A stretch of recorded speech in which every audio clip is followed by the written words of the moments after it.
Teekateeka z'okutuuza Ssekiboobo owa30 Elijah Boogere Lubanga muzzukulu wa Mazige ziri mu ggya.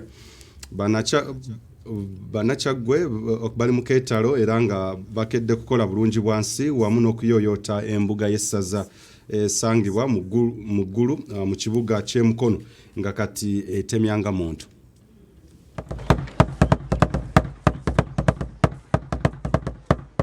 Engoma sagalagalamidde ekedde kuvuga ku mbuga y'essaza ly'Ekyaggwe mu ggulu Emukono era wamu abantu ab'enjawulo beeyiye ku mbuga eno okulaba nga beetaba mu bulungi bwansi okusobola okweteekerateekera omukolo gw'okutuuza Ssekiboobo owa30 Elijah Boogere Lubanga Mulembya.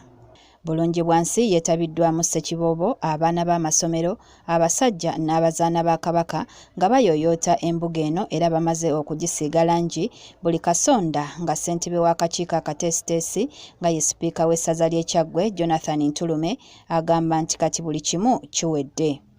Ntulume agamba nti abantu abagenda okwetaba ku mukolo guno essaza lyateeseteese okubagabula obulungi era abantu bo kye balina okukola kwe kutuuka ku mbuga eno mu budde okuweesa omukolo ekitiibwa.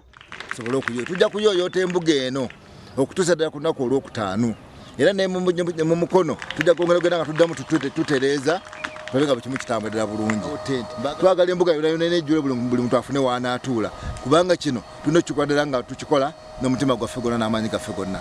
Abamu abeetabye ku kuyooyoota embuga eno kubaddeko akulira enzikiriza y'obuwangwa n'ennono Ssaabakabona Jumba Alegaweesa wamu n'amyuka ssentebe w'abavubuka mu Bwakabaka Annette Nakigudde era bano bakunze abantu bonna okujja okubeerawo nga batuuza Ssekiboobo. Kunga ab'enzikiriza y'obuwangwa n'ennono abasawo b'ekinnansi abali mu Mukono abali mu Kyaggwe abali ebweru wa Kyaggwe kale mwe namba kunga abatamanyi mu Mukono ababadde batamanyibwa Ssekiboobo abatamanyi Kyaggwe mujje mulabe amatikira Ssekiboobo omujja gwe twafunye ate tusobola okwongera okutwala Obuganda maaso. Abavubuka bonna mu Buganda yonna bajja balabe Kyaggwe kyeteeseteese.